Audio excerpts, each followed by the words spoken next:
Good evening. Good afternoon. Good afternoon.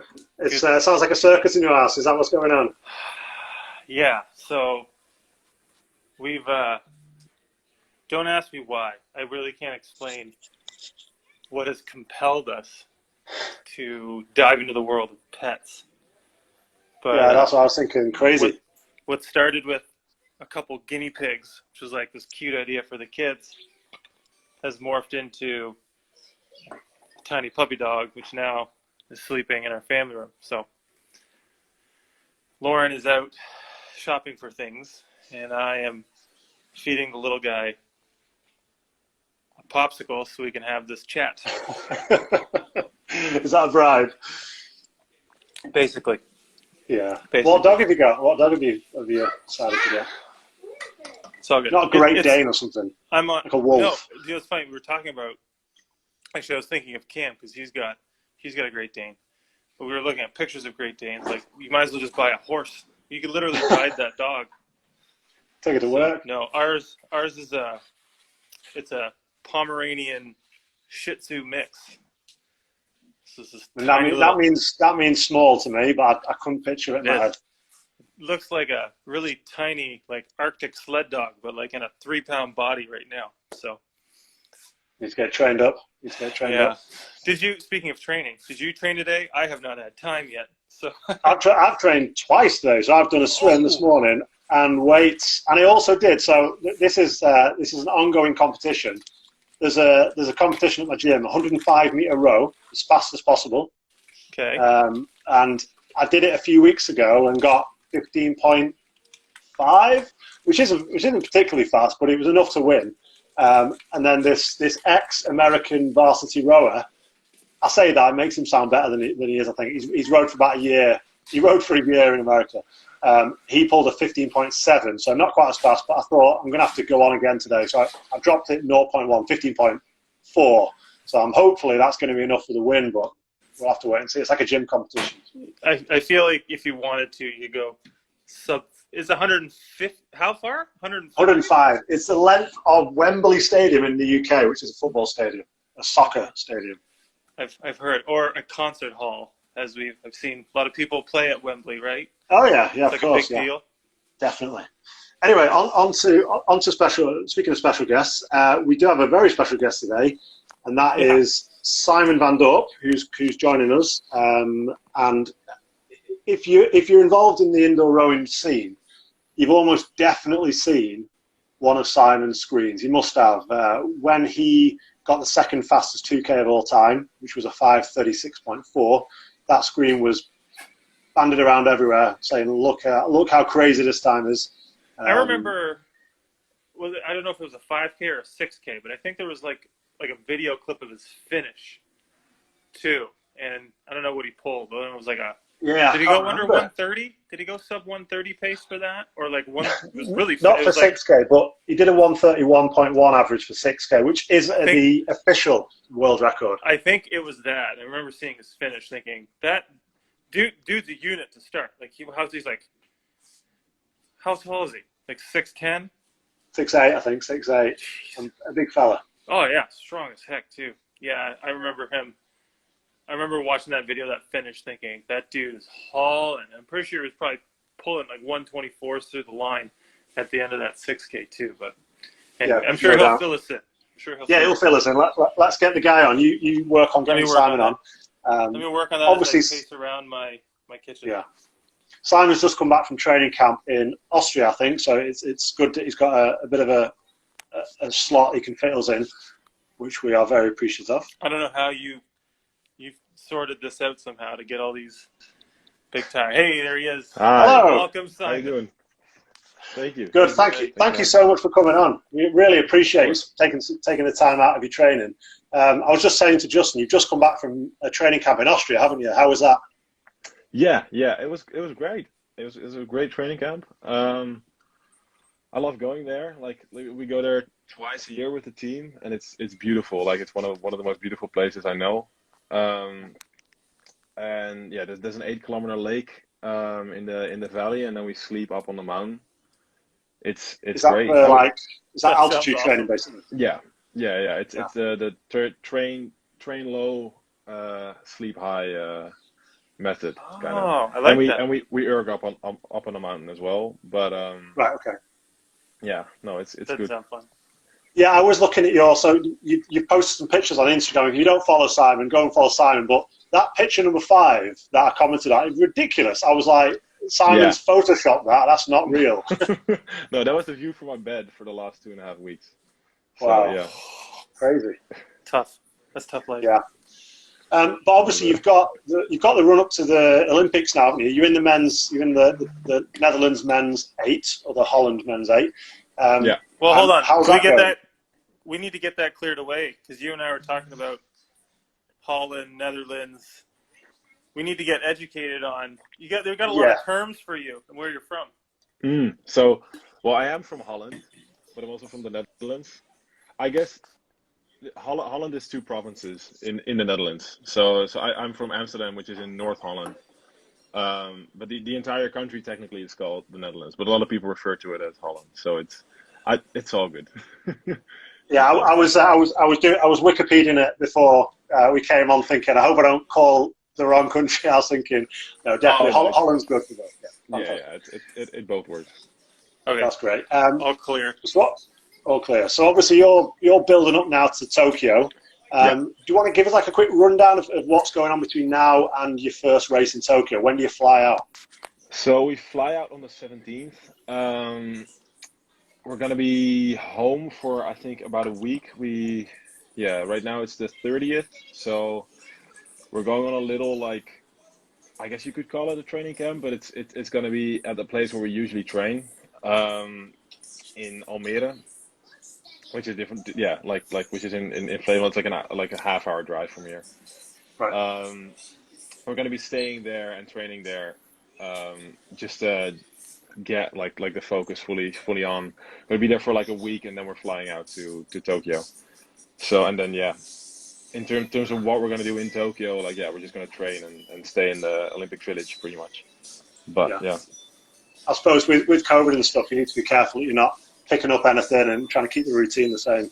yeah, exactly. I mean, COVID luckily has been pretty good in the past couple of like weeks. Like a bunch of the restrictions have gone off here in the Netherlands.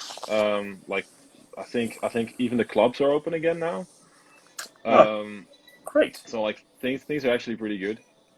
But yeah, like in term it's mostly just to be able to focus on the training and like yeah, just have that group focus basically. yeah, definitely, yeah. Who are 'Cause who are all these people on the call right now? Yeah, they're making me laugh. So Marta is in my eight. He's usually my roommate when we go on camps. It's a really good This friend is of mine. And absolutely then gold. oh, they're just talking a lot yeah, of rubbish. if you're watching this back, on replay, or you're listening to it on ErgZone, if you're rowing right now, there is one of Simon's teammates who is Yeah, just peppering the chat. Yeah, my All roommate right. Two of them. Michiel is on here as well talking rubbish, and then Max Rennie is a guy from UW that I rode with there. This is gold. Apparently, you are half orangutan. Is that right? Or Apparently, yeah, it is. Yeah. Makes From my sense. mom's side. You're it makes sense. you're done school, correct? Have you graduated? No, I still have 1 year left. Okay. So yeah, I'm going back to the States next year to finish that up. Um, but yeah, right now the focus is fully on Tokyo, but I'm gonna have a year to finish up my degree there, and row for the UW as well, just How to does finish that off. I'm sorry if I'm jumping the questions here, Ollie, but how does that work as a university student athlete, but also as a competitive international rower? Like in terms of time, like is everyone just cool with you being so legit that you can just go off for a year and do stuff, or how's that work? I mean the coaches like have been very supportive of my rowing career here. For the most part, so most years, well, when I went to UW, I was in the Mm-hmm. U23 team, but I wasn't on the senior team yet. And then after my sophomore year, I came back in June, got selected for the eight, and then raced the World Cup like 2 weeks later. But that was I didn't know like what was gonna happen when I was still at UW. It was basically just like, yeah, Okay. I pulled down I think a 5:41 that year, and that like put me in the picture. And then they were like, oh, let's try him out, see how he is in the boat. They were kind of figuring out what boats were gonna go to what Right. regattas, and I guess it worked. So for that, like I didn't even have to take any time off for UW. Like it was just, yeah, they put me in. The season was long. Like I think the World Championships were in August or September. I think September. So there was still a lot Okay. of time. Um, and then the year afterwards, like I'd agreed with the coaches here and the coaches at UW that I was going to take a year off after All right. 2019 to prepare for Tokyo. Um, So yeah, I did that, and it was supposed to only be 1 year, but now because of COVID, it's 2 years. So it's actually going to be quite a transition going back from 2 years of like full-time training to having like classes and I like Yeah, I exams can and imagine. stuff Yeah. to What's focus on as school? well. Must be tough. I'm going to class. I don't need this. So you're saying UW? That's the University of Washington for those who don't Yeah, know, isn't it? And yeah, it that's like is. northwest USA. Yeah, it's in Seattle, in yeah, Pacific Northwest, like all the way up on the All at the yeah, top. And all the way you, at the top. you've done a lot of these what you would call varsity races and won quite a lot of those, haven't you? Obviously, for those who aren't in the sort of USA system, they won't know what like the varsity races are. Am I saying that right? Is it a varsity race? Do you race other universities and Yeah. what sort of results have you had there? Have you won any big events? So I mean, I haven't won the main event yet, the IRAs. I've won it in the 2V in the second eight, but not in the first eight. In terms of races, like for us, there's IRAs is the biggest one. That's the national championship. Then there's the Pac-12s, which is the West Coast conference, Hmm. which is like yeah our second biggest race. I have won that. Um, but that's basic. Like usually that's a race between California and Washington, and then Stanford and Oregon kind of fight for third usually.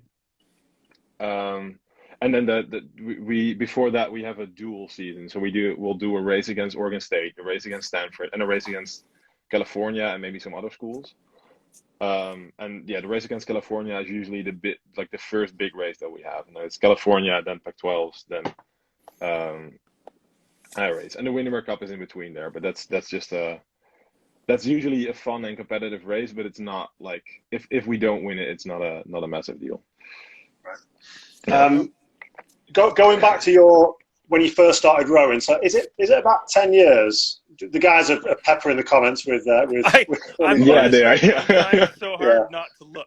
Like I keep catching the odd one. Like if I bust out smiling, it's because of that. Yeah, it Yeah, reminds me of same. what if I was being interviewed, this is what my friends would be doing, just Yeah. peppering the comments with, Dude, let's try and distract. I absolutely love this. This is Yeah. I'm gonna look away though. Yeah, it's a Let's try and be serious. bunch of guys from UW, yeah. And Martha. So if we go back to when you first started rowing, I found out, I was searching on the internet, it's about 10 years ago, is that right? Yeah, 2011 you started rowing? yeah. Do you want to give us like a very quick sort of like 2 minute odd from when you first started rowing up till the time you got picked for rowing for Holland? So, yeah, I started in 2011 at my club, Willem III, here in Amsterdam. Like yeah, like started rowing. I think I was rowing a double for a bit, and I was training maybe like 3-4 times a week. And the coaches got me like the coaches were pushing a bit to get more going, but in the beginning like it was hard to combine it with school, and then at one point I don't know, it just started evolving, I guess. Like every year we did a little bit more. Um, I rode so yeah, like basically rode the double, rode the quad for 2 years, and then in 2014 I got selected to into the junior eight, like the junior national eight, to go to Junior Worlds. did that in 2014 and 15. We got, I think, yeah, we got silver in 2014, gold in 2015. And then afterwards, yeah, did two U23 years with our U23A, which we won. So that was 2016, 2017. In between there, I got I got recruited to go to UW. So Anywhere yeah, else recruit you? right there. I talked to a couple of universities, but I wanted to go to UW, so figured I'd go What was there. your 2K at that moment in time when you were being recruited? So you're all about the 2K. I started I started talking to schools when I was still a junior. I think it was a 555 back then. Only a then 555. Fair enough. Casual high school Yeah. row. There you go. Yeah. And you, how old were you then? So 17, 18? 17, 18, probably. 18, yeah. 18, Okay. right. Yeah. And then I think when I went to UW, I had done a 552 in the meantime. But I was That's better. 9. Yeah, I was 19 when I got there. So yeah. I mean, that's still probably one of the fastest 2Ks that anyone under that age has probably ever done. I know I was talking to you about Isaiah Harrison before, wasn't I? Who's got a 549. But I Yeah. mean, obviously, your 2K's come on a lot since then. Do you want to give us like a progression? So, for most people who've heard of you, you've probably seen one of your screens, whether that's Concept 2 or one of the RP3 screens. But just to give people the numbers, your 2K PB on the Concept 2 is 5:36.4. Yeah. Which is ridiculous. And that's the second fastest of all time, isn't it? As far as I know, yeah. What's GDS 535? Or just 536 and just a few more points. 0.8 it is, yeah. The world record is 535.8. So 0.6 seconds, obviously, in it. You were actually telling me about the run up to that 2K before, weren't you? When I was chatting to you before. Yeah. Do you want to tell everyone that's listening about your 4x2K, where you pulled like a ridiculous first 2K? So yeah, that was a week before. The way it usually goes at UW is somewhere at the end of March, probably, or yeah, somewhere in March, you do a 4x2K, which is basically a tournament. So you have to do, we call it IRA in the day, which is like the national championship. So you do a time trial in which you go max out. And then you have based on that, you get put in heats with 5 other people, and you have to make the top 3 to move up. So like move up to the semifinal and move up to the final. So for some of the guys that are around like 6 minutes, it's, pretty much an all out effort for every single piece to be able to get to the final. Luckily, I can.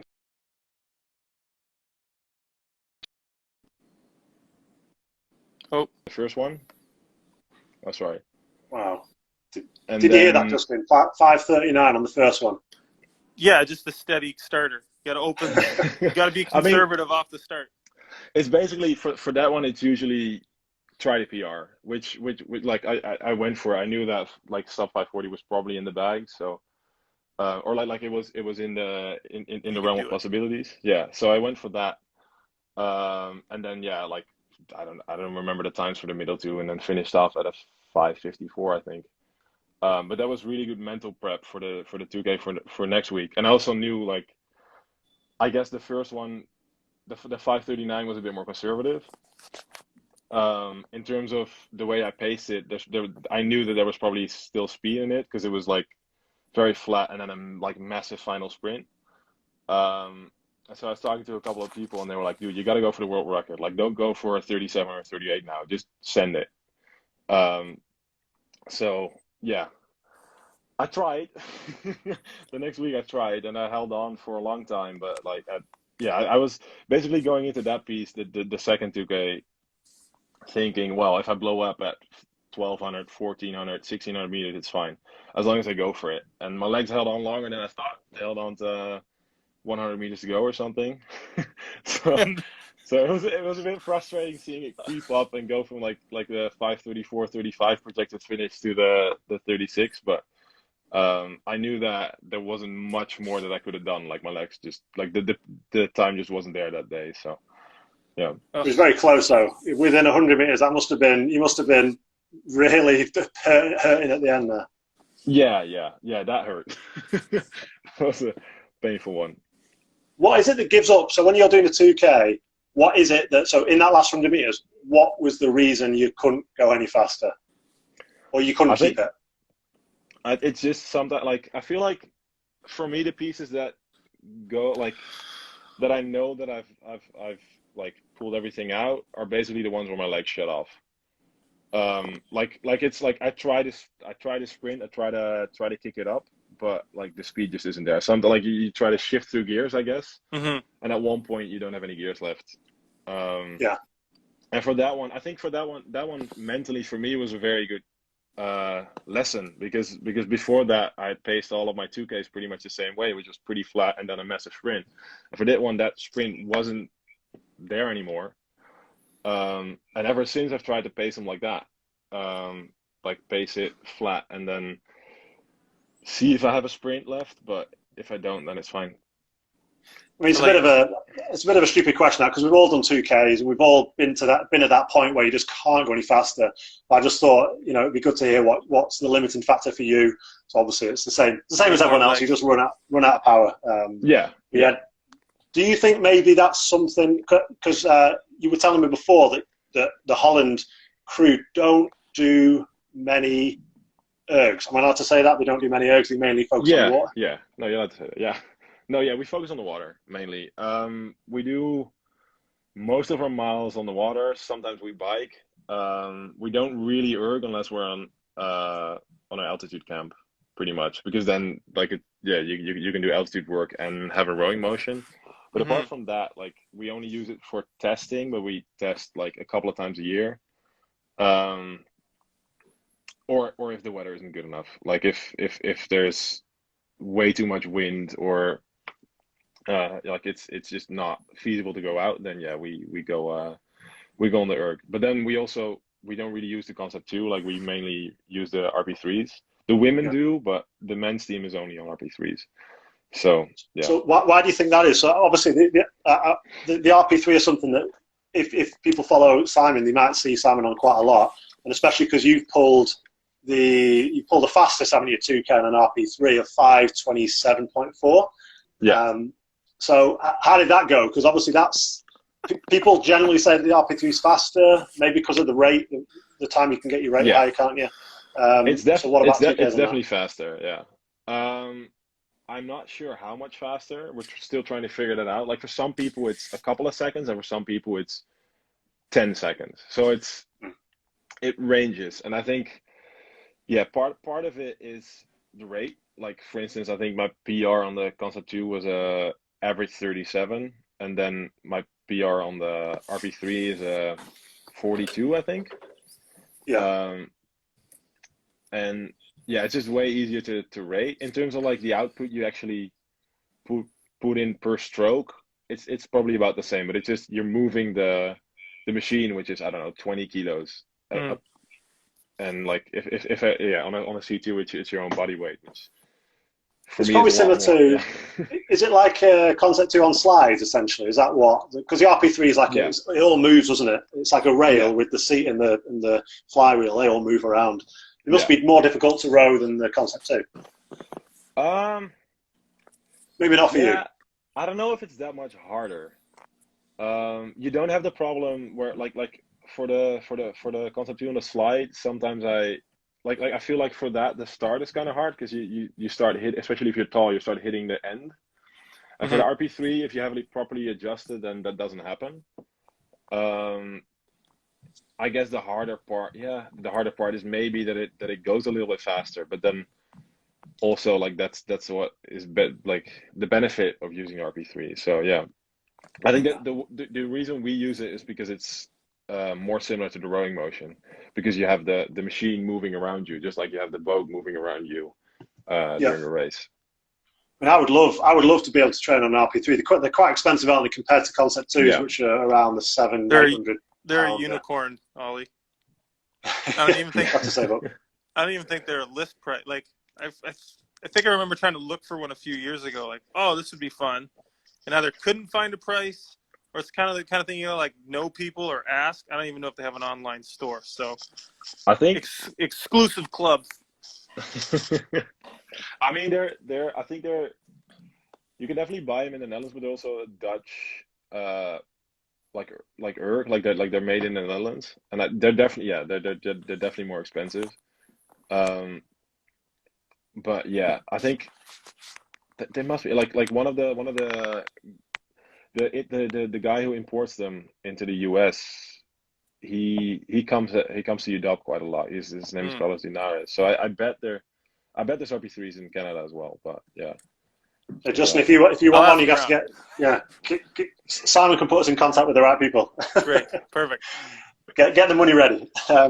Yeah. So we were talking about your 6K before as well, but you've got the official So good. 6K world record, haven't you, on the yeah, Concept 2, which is, for those who don't know, it's an 18:13.2, which is a 1:31.1 average, which is yeah. just a bit faster than my 2K PB average, which is like 1:31.4 or something. But you can do that for Or 3 in a something. row. Yeah. Yeah, that was a good piece. I Yes, think. yes, I'm faster than you. I mean, so yeah, I don't. Yeah, there's no question there, is there? Let me Oh, ask. don't Let me ask apologize. a question. Yeah, let me ask a question. So that 6K world record, I think most people do a 5K. Not many people do in the indoor rowing world anyway. A 6K. So what do you reckon you could do on the 5K? You must be able. Do you reckon you could get sub 1:30 on the 5K? Yeah, I mean, probably. I don't know. Like to be honest, I've never done a 5K, so I don't know the difference. I know that in the US they at least at UW they only do 6Ks. Like that, we never did a 5K, and in the Netherlands the same. Right. As a junior, we had to do 20-minute pieces, which is basically like if you do it at a 140, it's a 6K.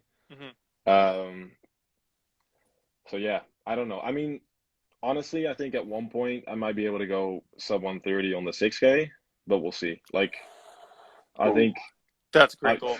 like I'd love to. Like I'm gonna try next year and see if I can get it. I'm a couple years further, but yeah, we'll see. Is that something? Is that something you're also planning for the 2K? Potentially going for a record. I'm I'm gonna try next year in March. I'm gonna try. Yeah, like Right. if I'm fit and I'm doing a 2K test on the Concept 2, I'm definitely gonna go for it. Why not? Um, yeah, You see might as where I well. can end up. And I think yeah, I have the RP3 record. It would be nice to add the C2 record to that.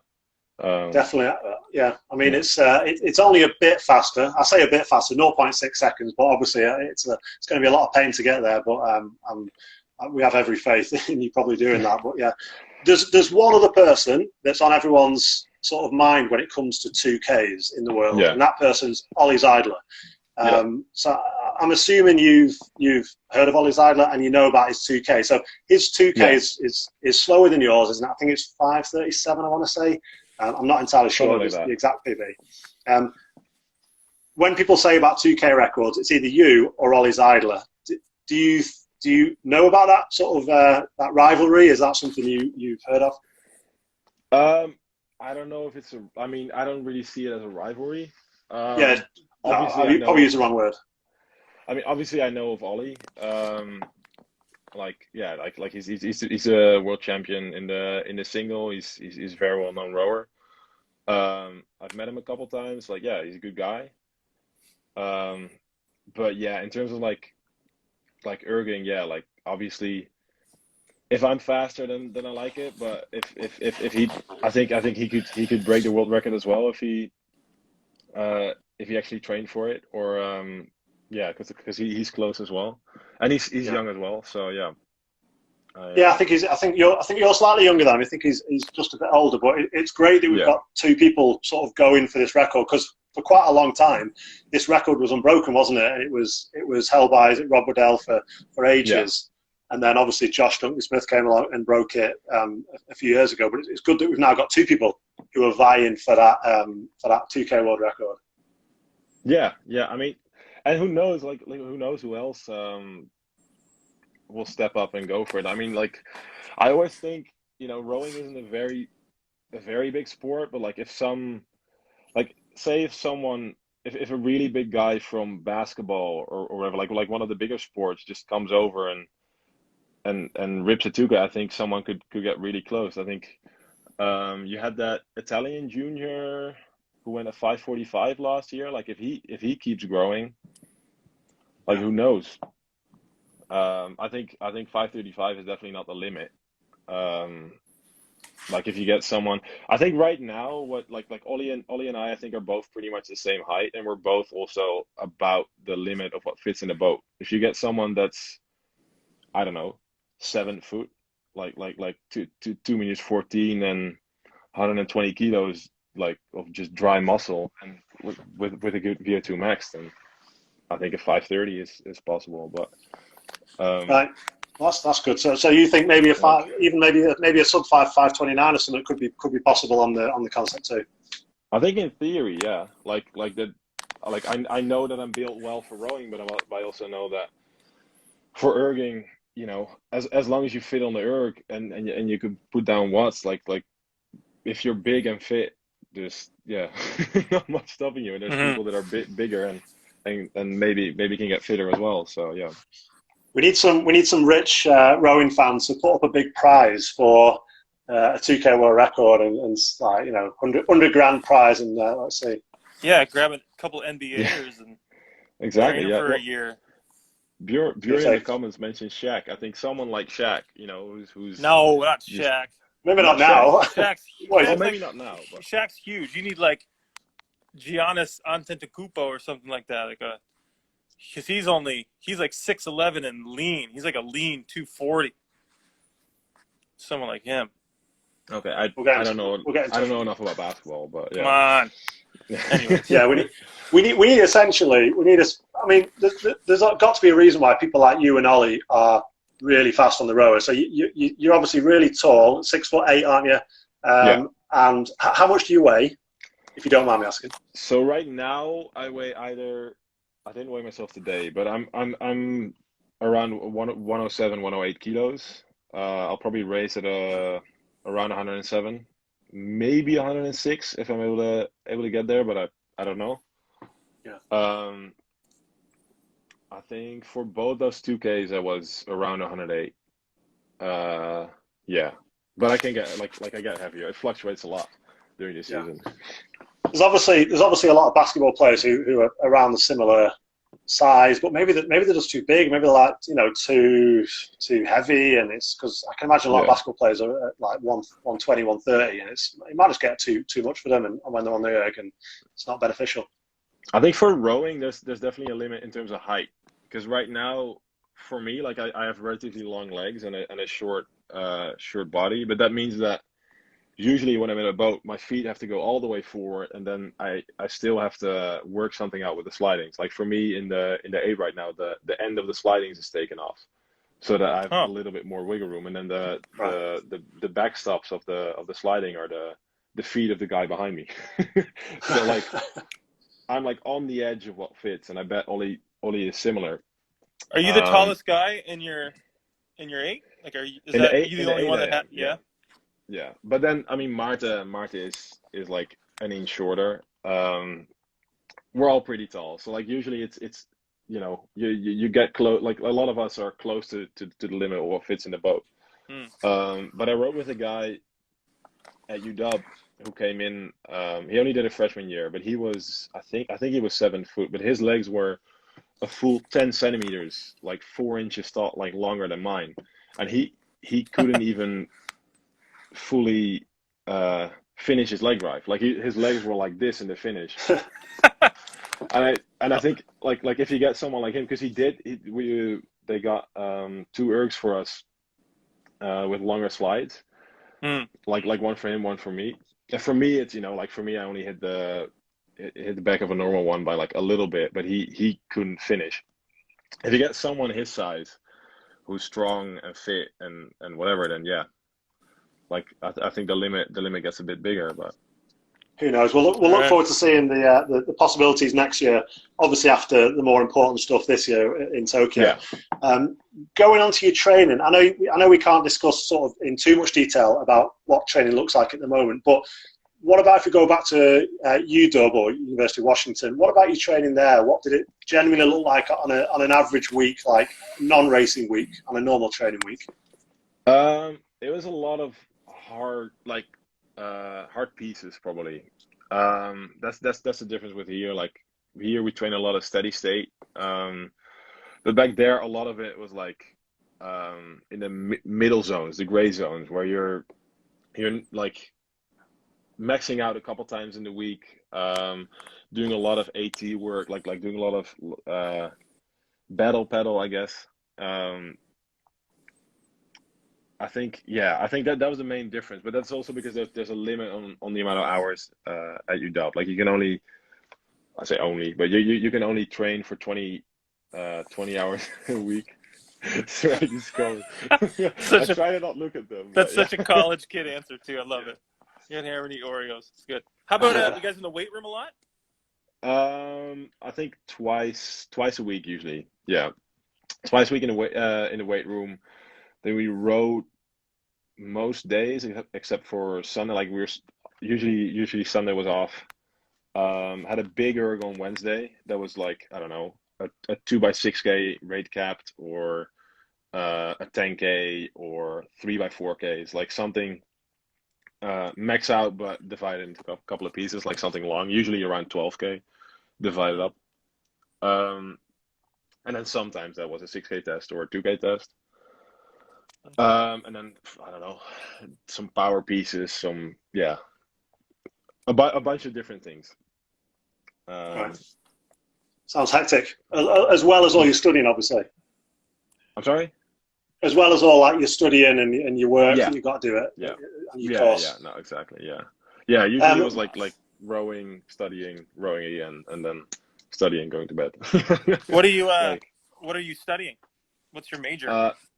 My major is political science. Yeah. All right. So yeah. Sounds fun. Are you going back to do? Is it an extra year of that after the Olympics? Are you going back to do one more year and then you're done? Yeah, it's 1 year. One more year to finish up my degree, and see something else. I think it would be fun to be back there. Like I've seen a lot of my friends, or I haven't seen a lot of my friends for about 2 years now, which is odd, I guess. Yeah. But yeah. And then what's the plan? What's the plan after university? What are you going to move back to Holland? Are you going to stay in America, or what's the plan? I definitely want to go to Paris as well. So yeah, I'm gonna move back to the Netherlands. I'm gonna row here. I don't know what's gonna happen with the team. I love the 8, but we'll see what happens based on who's here, based on what boats are being filled. But yeah, no, definitely gonna try and go to Paris as well, and do well there. That's great. So speaking of Olympics, so you've obviously got Tokyo in like a month's time or so. I don't know how open you want to be about this question, but how do you fancy your chances? How's sort of the crews that are racing against you looking? Have you got anyone that you're sort of thinking they're looking good or not? You don't have to answer that if you don't want. Honestly, I think all the 8s look good. I think realistically, everyone in the 8 is going to go to Tokyo thinking they can medal, because everyone has medaled in the past at different events, and pretty much everyone has beaten the other 8. Obviously, as far as this season, the British have been really good and the Germans have been really good. I think we still have a lot of speed up our sleeve. We've really made some good steps in the past couple of weeks at our camp, but we'll see. I mean, I think anything can happen. It's going to be a good race no matter what. It's going to be a really good watch. For sure, yeah. I'm looking forward to it. Yeah. And it's all done in that first week, isn't it? Really, all that racing done in the first week for the rowing. Yeah. For us, it starts on the 25th, and then I think our finals on the 30th. Right. So it's quite a short sort of. So it's 5 days, 6 days, and you've got maybe 2 or 3 races in that time. Is that right? Yeah. Like How's a couple of the other fields are earlier, but yeah. how's do you know anything about the venue? I'm very ignorant to this. All I know is I remember seeing clips from Rio, and it looked like you're in the middle of the ocean and the waves were enormous, and people were like sinking mid-race. Yeah. I don't know if you're concerned about that at all, but like, do you know what the venue's going to be like? Yeah. At all? I've like seen it. The rowing venue will be like they closed off part of the harbor, and it looks pretty good. There might be some side wind because it's in the harbor. But the Junior World Championships were held there in there is oysters all over the court. There was some problems with the. I gotta stop reading these. Yeah, exactly. Yeah. I think there were some problems with a bunch of tubes that they had put in the water to stop the wake. Basically, they had grown like completely. They were completely filled with oysters, but that was like a year ago, I think. So, oh, really? I think they They fixed fixed that. those Yeah, up. they were completely. Yeah, they fixed that. And like it's probably not. Yeah, I don't know. Like it looks decent. It doesn't look. It doesn't look like Rio. Like there won't be as much wake. Yeah. That's one sport where I know that's not the only sport, but it's definitely one sport where like conditions matter and venue matters. Yeah. Like a track is a track. You might have Yeah. some different surfaces, but for the most part, like some might run fast or slow, but not to the degree that you could be impacted by both the weather and the venue. Oh, in for rowing, sure. Yeah. So, Yeah, right. definitely. Oh, it's an outside sport. Like you might, I've had races where we were, I don't know, you might go 6:10 all of a sudden when you're used to going 5:30, 5:20, Right. just because you have a massive headwind or, yeah, That sucks. it differs a lot, but yeah, that's also part of the charm of the sport, I guess. It's I'm it's assuming never you've the same. rowed You're gonna adapt. I'm assuming you've rowed in all conditions before, because I mean you've rowed a long time, so you're sort Yeah. of prepared, aren't you, as a crew, if those conditions do arise. Yeah, for sure. I mean, yeah, like you gotta be able to deal with everything. And hopefully the weather will be pretty good. But then if it isn't, I bet we can figure it out and still race. The good thing is that everyone has the same weather, so Yeah. as long as it's fair, then it's fine. Are you allowed to, so after you finish your race, and so you're done with your rowing, after that in the Olympics, are you allowed to go and see other events, or have you got to sort of quarantine and get out of there? Unfortunately not. No, I think we're gonna fly out that night. Is Really? the Wow. way it looks right now, yeah. Originally before COVID, we were gonna be there for like 9 days, and I was looking forward to that. It would be fun to watch, I don't know, all types of different sports. Like disco, like I was looking forward to discovering sports that I'd never even heard of or didn't know much about. Because everyone is at their top at that point. So yeah, it's a shame we can't do that, but at the same time, I'm really glad that we can actually go to the Olympics this year, and it will go on. So yeah. Yeah, I'm over the moon. It's on. I mean, I don't know about you, Justin, but I don't know if you watch the Olympics. I pretty much watched the whole thing, and I'm there at like 11 o'clock at night watching like shooting, and I'm like cheering for these like random countries I've never heard of, and I'm thinking. You're bound by, I mean, the coverage of whatever networks are covering it in your country, right? So like depending on you, like I can always find a race I don't want to watch, like the 10K speed walk that they'll always have that on, but never javelin or never something cool like that. It's always like, oh, the last throw in the men's discus. Oh, great! Why show me the whole thing?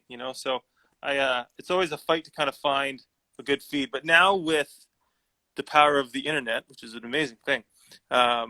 That's good. I think the last Olympics, I remember I could watch like an event, like you could go to like the whatever app, network app, and then you could choose the event you watch. So I'm looking forward to hopefully finding all the events that matter, like rowing and shot put and decathlon and things like that. So not the marathon. Nobody cares about that. I don't watch people run for 2 hours. I'm off school. Me and Justin are both school teachers, so obviously I've got my summer holidays. Have you got some holidays? You've been off for like a month. Yeah, I've not done much.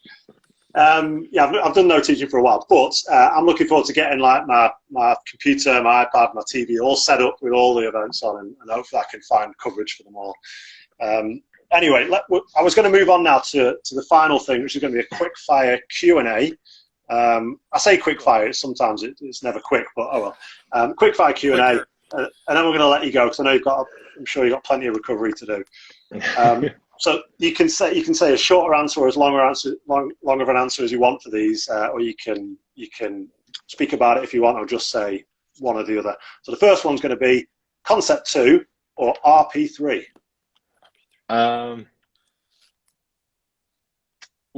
So in terms of, I'd say for rowing, like for being a rower, RP3. If you're looking for something reliable that won't break, Concept 2. Definitely, yeah. But if you have the money and you're rowing, then RP3. Yeah. Have you got like a sponsorship with RP3? Have you got to say that for RP3? I mean, I know they're great, but no, I don't have a sponsorship with anyone. We'll work on it. Yeah, RP3, get in touch. What about the 2K? Simon Van Dorp signature edition? Yeah, definitely. Once you get that record, no doubt. So 2K versus 6K, which one do you prefer? So I used to be better at 6Ks. I think right now it's probably pretty even. I'll say 2K because that's what we race, like on the water. Yeah. All right. Great. What about your favorite training session? It can be like before a race training session or just one you do in the winter. So which one's your favorite? Probably something racing specific. I've done a lot of steady state this year, and at one point that gets kind of boring. So yeah, something race specific. I don't know, say 2 by 1500 at race pace or something like that. Like it'll hurt, but it'll be. But that sounds horrendous. Yeah. How much rest would you have between that? Two lots of 1500 meters at how much rest? I don't know. That's 10 minutes, something like that. Okay, I'm just a nice like, full rest. yeah. Everyone's writing this down now, going, I'm going to do that tomorrow. What about your favorite post-workout snack food? Oh, good question. That's a good question. Oreos, by the sounds of it. Yeah, that's during that 6K, I was really into Oreos. That's a nice thing about like college rowing. Like you don't have to watch your nutrition as much. Right now, I don't know. I haven't really been snacking that much lately. But yeah, something sweet. If I can, maybe ice cream. If I can fit it in, yeah, that's fine. For sure. Yeah. What about how about side question? What about your favorite take away, whatever you want to call it, takeout food? Yeah, either pizza or doner. I haven't had pizza or what? What's a doner? Doner. Actually, yeah. Someone in the comments said kapsalon, which is close. Like it's a Dutch way. Doner is it's like shit. Like you know how you have those massive, I guess, rotaries with meat on it. Oh, yeah. I call that a doner. Like a okay. DONER. Yeah. Doner kebab. Shawarma. Yeah, exactly. Yes. Exactly. Right, yeah. Okay. But doner, yeah, it's a little thinner than normal kebab. Right. Yeah, that's something English people have when they're drunk after a night out and just street meat. Yeah, same. Yeah. Same for the Netherlands. Yeah. I think that's everywhere. Yeah. I thought it might be a British thing. Random street meat at 2 a.m. Like no one eats that for lunch on a Tuesday. You eat it at 3 a.m. on a Saturday. Yeah, if you drive through like London or Manchester on a weekend at like 3 a.m, it's just people grazing on doner kebabs. Yeah. Like farm animals. Right. I've asked you this question before, and I know the answer, but have you done a 38-20? If you have, recently, what's your PB? But I don't think you have done one, have you? I haven't. Yeah. I think I've I've done one at a 22 a while back, but I don't remember. I don't know. Somewhere just about sub 140, but yeah, this is like when I was 19, so I don't know. Yeah, you don't do them. You don't do them often. Yeah. What about the lowest split you've seen on any machine, whether that be a Concept 2 or an RP3? So that would be I did a last year at the beginning of lockdown. I did a 100-meter piece on the RP3. I think Carlos from RP3 he was pushing me a bit to do it because he wanted to see like have a representative time for people to try and beat. Mm-hmm. And during that, I was seeing a couple of 102s. So that was my fastest. But on the C2, I think it's like a 104, 105. I mean, that's still rapid. What about I mean, for someone who's so good over a 2K, I mean that's rapid. What about what time did you get for that 100 meters? For anyone that's interested. I averaged, so it's different on the RP. I averaged a 108, but like as I said, like the speed I was seeing was 102s, 103s. So it's like, yeah, it's a different thing than a C2 because it takes longer. Right. Like your peak speed is higher, but it takes longer for the split to drop. Right. Okay. It takes like 5 to 6 strokes to get it down. So we all know about your 2K. We've talked about it quite a lot on this program. But what about your 1K or your 500 meter? Have you got a PB for both of those?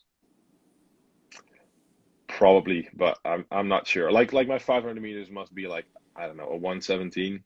But I've never done one when I'm fit, so I don't know. Ollie, when you're really fast, you just don't care anymore. I was about to say, I'm just like, it's probably because you've got bigger things to worry about. But if I was like a 5:36, I'd be like, right, I'm just going to do a 1K and see what I can get. Maybe after the Olympics, you can put down some times for those TTs. Yeah, call us when you retire. I think the problem is that like I'm always in a.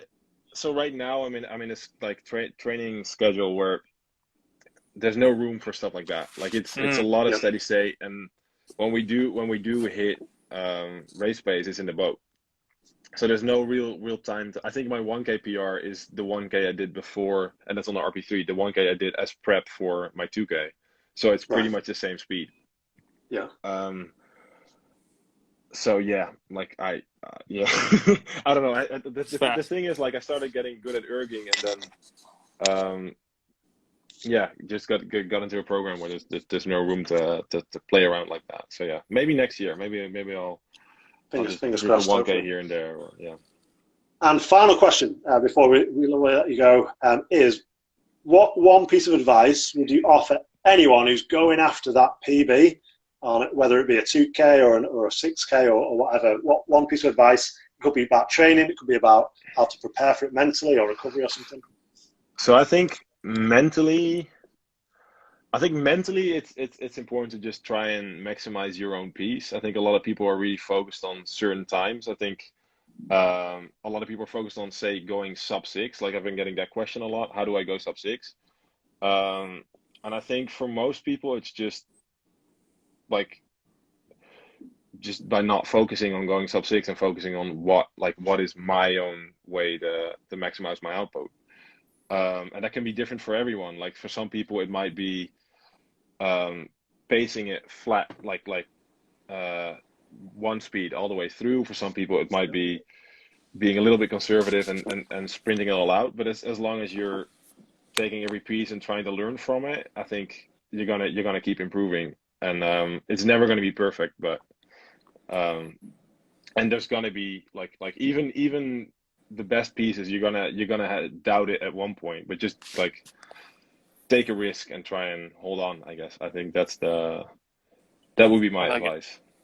That's brilliant. Perfect. Thank you very much. Well, it's been an absolute pleasure to speak to you. And I know you're recovering from your tough week in Austria, so we're going to let you go. But thank you so much for coming on, and good luck in Tokyo. Yeah, best of luck. Yeah, thank you. Thank you guys for having me. Thank you very much. See you later. See you later. So there we go. Brilliant. That was by far my favorite comment thread. Yeah, for those who are listening back, you won't have seen it, but you have to. That's why you should tune in live on these sessions. I missed. Oh yeah, like we're not gonna be able to read those, are we? No, they're Is gone it? Oh, into the past, never to be seen again. so sad. I need Yeah. a. Oh well. I need a You know what transcript. I'm most surprised about speaking to Simon is obviously he's got his 2K down, but he's not done a 1K. I was surprised at that. He's not done a proper 500 I or don't a think. I don't think. 5K. I don't think these big time rowers do anything that we do. I Yeah, don't think did they he care? care as much. We're there worried about a 1K. Like they have their 2K. They usually have their 5 or 6K. Some of them do, low rate 30s. Yeah. Some people in some countries tend to do 1 hours and half marathons for kicks. Yeah. And I suppose it's like if you're a cyclist who specialises in like the Kieran or the 4K time trial. Why would you do a 2K time trial? It's not in your interest to do that. So yeah, no. that's probably why. But it is interesting, and I like the fact that like we've gotten a few different perspectives on training. Like he's rarely on an erg. They do a lot of steady state right now. If they do anything fast, they're in a boat.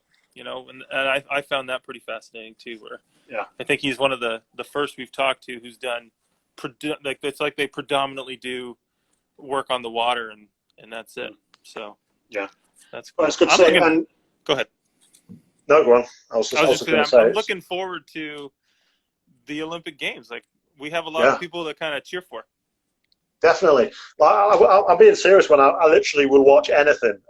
And you find yourself getting into these like weird sports that you've never even heard of before, like skeet shooting, like clay pigeon shooting, and archery that you never watch in the 4 years in between the Olympics, and then when it comes around, you're there jumping up and down for like Algeria, saying like, "Come on, you got to win." And it's like, no, that's never on. A good friend of mine is I don't know if he's a professional skeet shooter, but he's a competitive skeet shooter. He will travel around and shoot skeet, and it's got quite the community. It's like our obscure sport, Ollie. There's a community for everyone. There's probably a Facebook forum for skeet shooting UK. You should check it out. I'm sure there's people there. There's probably 2 washed up old rowers, old skeet shooters who are doing skeet talk, and they're interviewing some interviewing some future Olympian. Oh, amazing. Yeah. Anyway, amazing. We're going to finish there. Yeah. Should we talk about our guest for next week? Yeah. Who is it?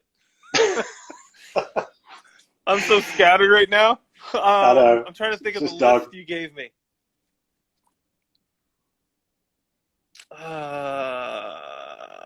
This is great viewing, by the way, everyone. If you're currently rowing, you've done very well. You've made it to the end. Keep going. Let's see some 130s.